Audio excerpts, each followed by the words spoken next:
Leader TV में हिकु भेरो ॿीहर भलेकार असांजूं ॻाल्हियूं जनाब सुहेल सांगी साहब सां जारी आहिनि। वक़फ़े खां अवल मूं पे पुछो त बांग्लादेश ठहण खां अवल उते जे माण्हुनि सां जेको कुझु कयो पए जनरल जया जी रिजीम, त सिंधी जेके अॻुवाणा ख़ासि करे वॾे में वॾो माण्हू उन दौर जो सैयद हो ऐं कामरेड हैदर बख़्श जतोई ऐं अब्दुल मजीद सिंधी त वॾी उमिरि वारा थी विया। सुहेल साहब इहो ख़ौफ़ छो त मीर थेबो ऐं महर हुसैन शाह उहे सभु पासाइता थिया अथई ऐं शेख हयाज़ बि इहो ख़ौफ़ छा आहे?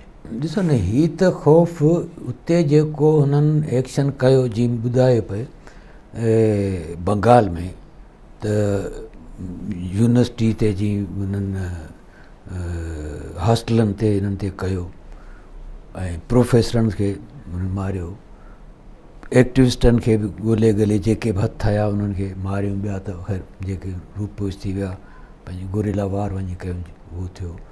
त हिननि खे इहो त भई हीअ हिते बि हीअ कंदा, हालांकि इहो हूं स्ट्रेटजिकली ग़लति हो। ग़लति इन द सेंस के भई साॻिए वक़्त ते फ़ौज ॿिनि हंधनि ते नथे विढ़ी सघी, जेकॾहिं हू जंहिंखे चइबो आहे मिलिट्री स्ट्रेटजी में, त इहो हिकिड़ो त हिकु ई ॻाल्हि हुई।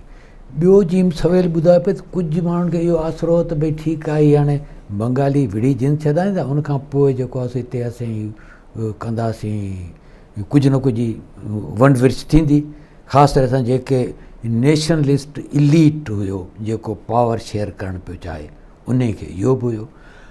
पर हुननि खे इहा शइ जेका मतिलबु त स्ट्रेस पे कई पार्टी जे तरफ़ां बि ऐं ॿिया जेके जीअं शेख साहब हुयो ऐं हिननि जे तरफ़ां बि, त उहो इन इहो ज़हन में रखिजो त कामरेड जतोई जी डेथ थी चुकी जॾहिं इहो ऑपरेशन थियो। हा, ऐं आउं सम्झो जेकॾहिं कामरेड इन पीरियड में हुजे हा त हिकिड़ी डिफरेंट शायदि सिचुएशन हुजे हा।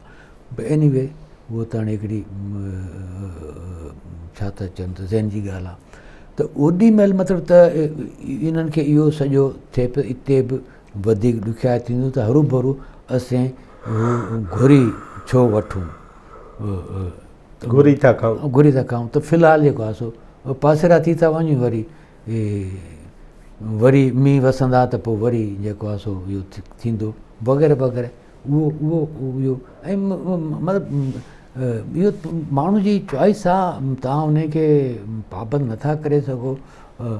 भई हिकिड़ो माण्हू सियासी तौर ते कमु करे थो, सरगर्म आहे, उनखां पोइ नथो करणु चाहे।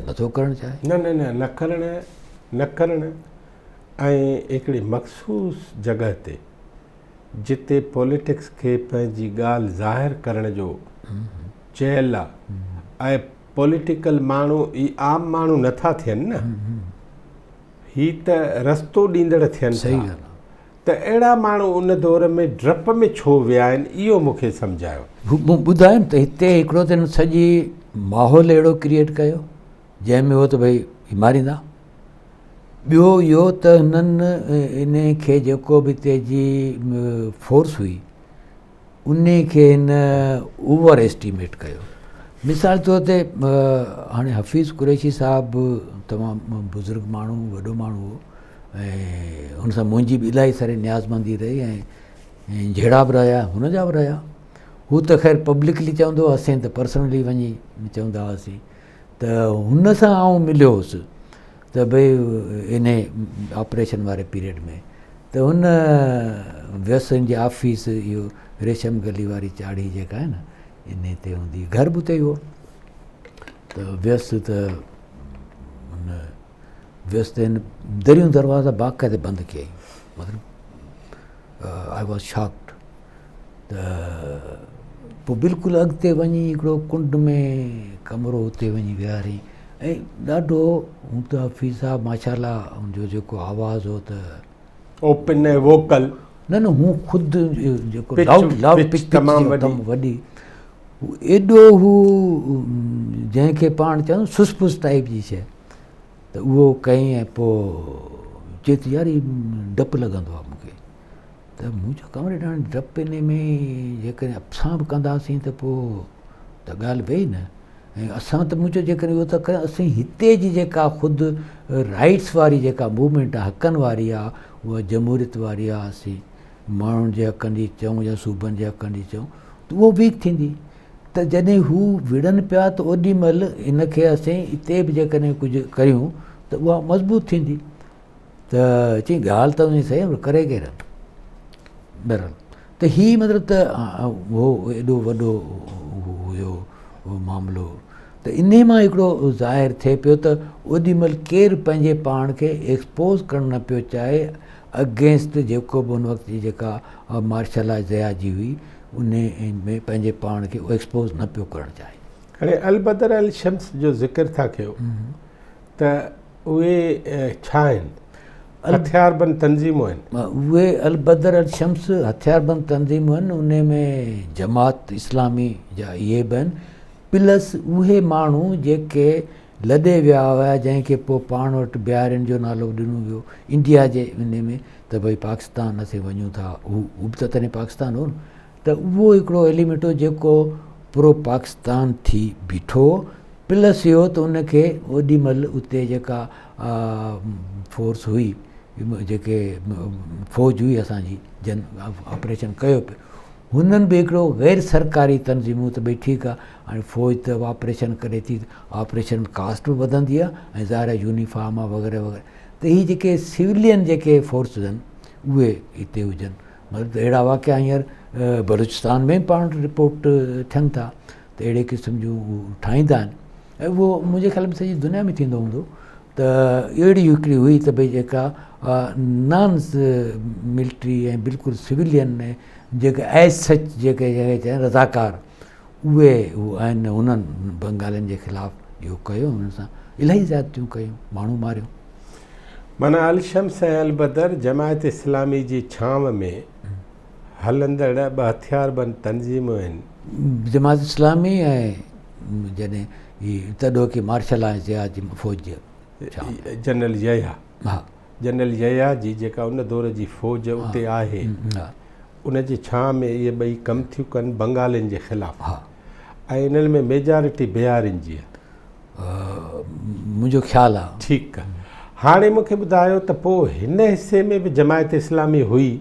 जमात इस्लामी हिन हिसे उन जो रवैयो छा, उन दौर जी का ॻाल्हि हुजे तव्हां वटि? उन जो हुन त हिन जी सपोर्ट पई कई।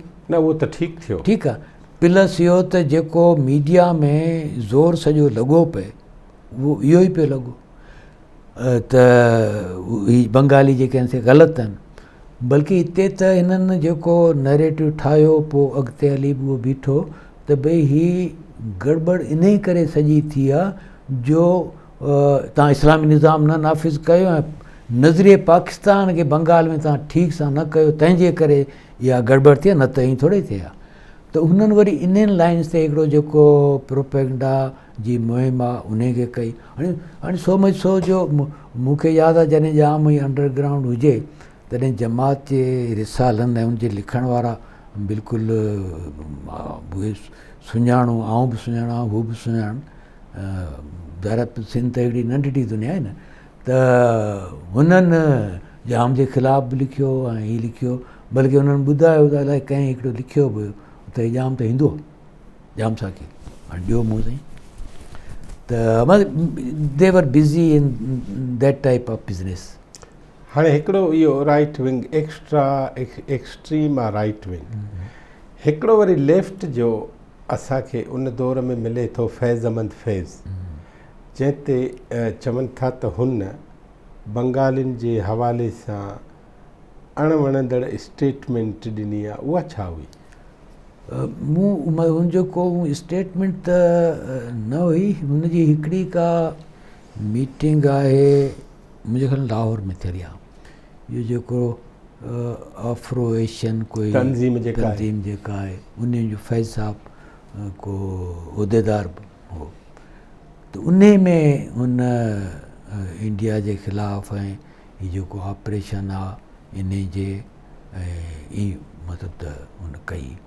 ऐं ॿियो जेको कराची में मुंहिंजो ख़्यालु आहे त राइटर्स गिल्ड जो फंक्शन आहे, त इते बि हुन अहिड़े क़िस्म जी ॻाल्हि कई हुई। त इहे ॿ हुआ आहिनि। ऐं फैज़ साहब हिकिड़ो त पंजाब जी जहिड़े क़िस्म जी थाट हो ऐं उते जो त जेको छा चवंदा आहिनि त चङो भलो प्रोग्रेस बि सिवाइ त ख़ैर तमामु भला माण्हू बि उते रहिया आहिनि, जालिब आहे, अहमद सलीम आहे, इहो शमीम अशरफ मलिक, ॿिया इलाही सारा, रफ़ीक शेख रफ़ीक, ॿिया इलाही सारा आहिनि।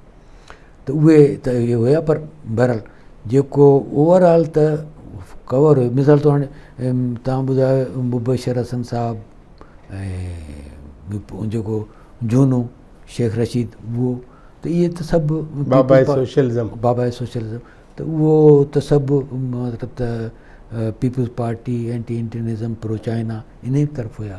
त हीउ हिकिड़ो हुयो।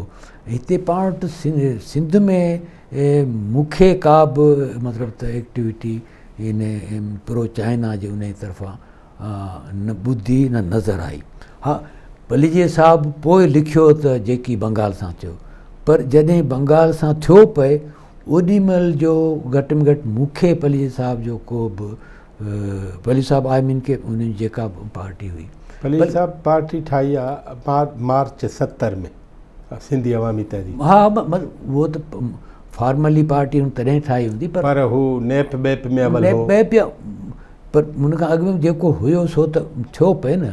जेको बि कमकार हूंदो त फॉर्मल पार्टी ठाहिण हिकिड़ी अलॻि शइ आहे, पर हुनजी जेको बि 4, 5, 8, 10, 15 जेके हूंदा त अहिड़ो क़िस्म जो को बि हू वॉइस हुन जे पारां बि को मतिलबु तव्हांजो चवण त वॉइस उन दौर में नज़र नथो अचे, मूंखे नज़र कोन आयो। उहो हिकिड़ो पॉलिटिकल सरफेस ते बि, प्लस इहो त उन्हनि ॾींहंनि में मूं त वॾे पैमाने ते सिंध में सफ़र कयो ऐं मूं उहे शहर बि ऐं ॻोठ बि ॾिठा जेके अदरवाइज़ मूं न ॾिठा हुया, बल्कि के त मूं ॿुधा बि कोन हुया। त मूंखे उते बि का शइ अहिड़ी मतिलबु फ्रेंकली स्पीकिंग मूंखे नज़र न आई। उन में सोहेल साहब पॉलिटिकल पार्टी कहिड़ी जेका तव्हां चओ था रूट लेवल ताईं वञे, जो तव्हांखे अहसासु थियो पए त ॻोठनि में ऐं नंढनि वॾनि शहरनि में बि अहिड़ी का मूव कोन हुई बंगालियुनि जे हक़ में, त आख़िर का पॉलिटिकल पार्टी हुजे न जेका इहो करे, उहा कहिड़ी? ॾिस, हुजे जो जेको सुवालु आहे उहो त हुजे जो सुवालु त ईअं आहे भई पॉलिटिकल पार्टी जॾहिं पाण वटि इहो वन यूनिट जी तहरीक तमामु ओज ते हुई, वोटर लिस्टनि वारी तहरीक तमामु ओज ते, पॉलिटिकल पार्टी त एज त हुई को नेप त हुई, अदीब शायर नेप बि उन में न आहे, नेप त न आउं पॉलिटिकल पार्टी जे तौर ते चवां न बहसियत पॉलिटिकल पार्टी नेप जी एक्टिविटी वोटर लिस्टनि में ऐं एंटी वन यूनिट में नज़र नथी अचे। न, एंटी वन यूनिट में त आहे। अच्छा, हा, वोटर लिस्टनि में बि मतिलबु त जेको सिंध जो पार्ट हुयो पाण वटि उन में हुई, ऐं सो में सो जो उन में जेको मोहम्मद लक उस्मानी जेको पोइ छा था चवनि त थोरो मुहाजिर थी वियो, तॾहिं सदर हुयो न नेप सिंध जो, सेक्रेटरी हुयो, सेक्रेटरी मोहम्मद लक उस्मानी सेक्रेटरी, सदर काज़ी फैज़ मोहम्मद नेप जो सिंध जो सदर मुंहिंजे ख़्याल में लगारी साहब हो, गुलाम मोहम्मद साहब मुंहिंजे ख़्याल में, मतिलबु जंहिं पर्टिकुलर पीरियड में पाण ॻाल्हि कयूं। ठीकु आहे। त उस्मानी बि वोटर लिस्टनि जे हक़ में बयानु ॾिनो हो, ऐं उन में हुनजो टिपिकल जुमिलो हो त भई इन सां मुहाजिरनि या उर्दू खे को ख़तरो कोन्हे। हीउ हिकिड़ो हुनजो जुमिलो जेको मूंखे यादि अचे थो। ठीकु आहे, त उहो मतिलबु उहो हिकिड़ो हुयो, पर इहा ॻाल्हि पंहिंजी जाइ ते आहे। त ॾिसो न, पाण वटि स्टूडेंट उहो बाक़ाइदे हुनजो तॾहिं इन में टेक ओवर करे चुका हुया पॉलिटिक्स खे। भुट्टे इलेक्शन जे करे भुट्टो उन्हनि सभिनी उन पाण सां गॾु वाए वियो। हारी तहरीक तमामु वॾी हुई जेका ग्रास रूट ते हुई।